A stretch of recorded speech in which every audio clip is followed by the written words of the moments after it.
ఏ ఏ మనిషికి ఆ మనిషి విడివిడిగా ఉండకుండా కుటుంబం తీరుగా ఎందుకు కలిసి ఉంటారు? ఎందుకంటే ఒకళ్ళు ఇంకొకళ్ళకి సాయంగా ఉండేదానికి.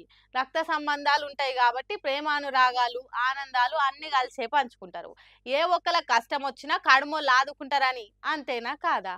కానీ ఓ గీడ చూడుండ్రి ఓ ముసలి తాత ఎంత గోసపడుతున్నాడో.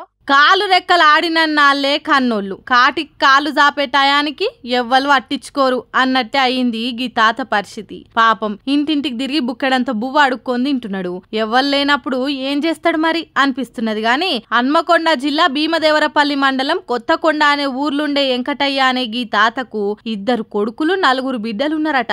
కొడుకులను పెద్ద పెద్ద గవర్నమెంట్ కొలువులు వచ్చేటట్టు కష్టపడి చదివిచ్చిండట. మరి వాళ్ళకి ఏమైందో ఏమో గాని ఈ తాత కంటే ముందే కొడుకులు కాలం చేసిండ్రట. అప్పటి నుంచి భార్య లక్ష్మితోని ఎప్పుడు కూల్తాదో తెలియనిగో గీ ఇంట్లో ఉంటున్నాడట. కొన్నొద్దులు మంచిగానే ఉన్నా ఈ నడమనే లక్ష్మి కూడా జీవిడిచిందట. అప్పటి నుంచి తిండి లేక వండి పెట్టేటోళ్ళు రాక ఊర్లున్నోళ్ళనే గిగో గిట్లా అడుక్కొని తింటున్నాడట. మరి మన్మలు మన్మరాలు లేరా అంటే ఉన్నారు, కానీ ఈ తాత ఇల్వ తెలియనంత కండ్లు నెత్తికెక్కినాయట. వాళ్ళ తండ్రులను చదివించేతానికి ఎండనక వాననక ఎంత చెమటొడిచింది అలాగ తెలుస్తలేదట. ఈ తాత లేకుంటే మాకు ఈ బతికెక్కడిది అనే ఆలోచన వస్తే కదా, తిననీకే తిండి లేని కాలాన ఎంత తిప్పలబడి మా తండ్రులను చదివిచ్చిండో అనే ఇంగితం కూడా ఉండాలే కదా. అదేం లేకుండా మన్మన్లు తాత పేరు మీద ఉన్న భూములు జాగలు ఆస్తులు పాస్తులు అన్ని వాళ్ళ పేరు మీదకి ఎక్కించుకొని ఇలా నెలగొట్టిండ్రట. మరి బిడ్డలు ఎందుకు దగ్గర తీస్తలేరో తెలియదు గాని కడుపు నింపుకునే తానికి కంట నీరు పెట్టి ఇల్లు తిరుగుతున్నాడు. పాపం ఆ ఊరోళ్ళు కూడా మంచోలే ఉన్నట్టున్నది. ఇంటి ముందటికి పోగానే ఇంత బువ్వేస్తున్నారట. చూడుండ్రి తాత పరిస్థితి ఎట్లయిందో. ఆ మన్మన్లకు కూడా ఇసోంటి గతే పడుతుంది, సాలెనక సాలొస్తుంది, ఏది తప్పది అని అంటున్నారట ఆ ఊరు జనాలు. మన మైక్ టీవీ ముచ్చట్లకు కేపాల్ సార్ రాక చాలా రోజులు అవుతున్నది. ఏమైంది సార్కు ఈ నడమ కనిపిస్తలేడు అని నిన్ననే అనుకున్నా. మరి ఆ ముచ్చట సార్కి ఎట్లా తెలిసిందో ఏమో గాని మన ముచ్చట్లకు వస్తా అంటుండు. అగో సారేమో అంటుండు, ఇందాం పాన్రి. ఇప్పుడు తెలంగాణ ఆంధ్రప్రదేశ్ రాష్ట్రంలో ప్యాకేజ్ స్టార్లైన శర్మిల పవన్ కళ్యాణ్ లాగే చిన్నోడు అక్కడ కొత్తోడు వచ్చాడు. చిన్నోడు కొత్తోడా? ఎవరు సార్? అతని పేరేంటిది? ఆడి పేరు తీర్మాన్ మల్లన్న. నువ్వు చెప్తున్నా తీన్మార్ మల్లన్న గురించా?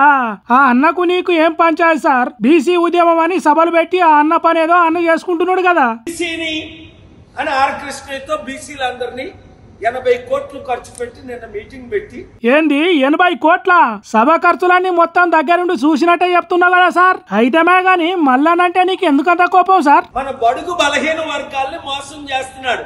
అబ్బా పెద్ద పాయింటే, ఎట్లనో అది కూడా చెప్పు సార్. ఆర్ కృష్ణ ఏమన్నా మేము బిచ్చగాలవా అన్నాడు.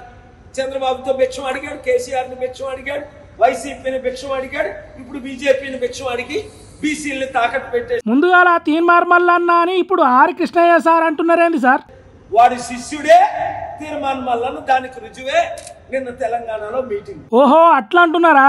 మరి వీళ్ళంతా మోసం చేస్తున్నారే అనుకుందాం. మరి బీసీల తరపున కొట్లాడే లీడర్ ఎవరున్నారు సార్? నేనున్నాను కదా. మీరు కొట్లాడతా అంటే వద్దనటోళ్ళు ఉంటారా సార్? మొత్తానికి ఇప్పుడున్న బీసీ లీడర్ల తిరిగా కాకుండా పని చేస్తా అంటావు అంతేనా? చిరంజీవి లాగా అమ్ముడుపోలేదు కాంగ్రెస్ కి, పవన్ కళ్యాణ్ లాగా తెలుగుదేశం బీజేపీకి అమ్ముడుపోలేదు.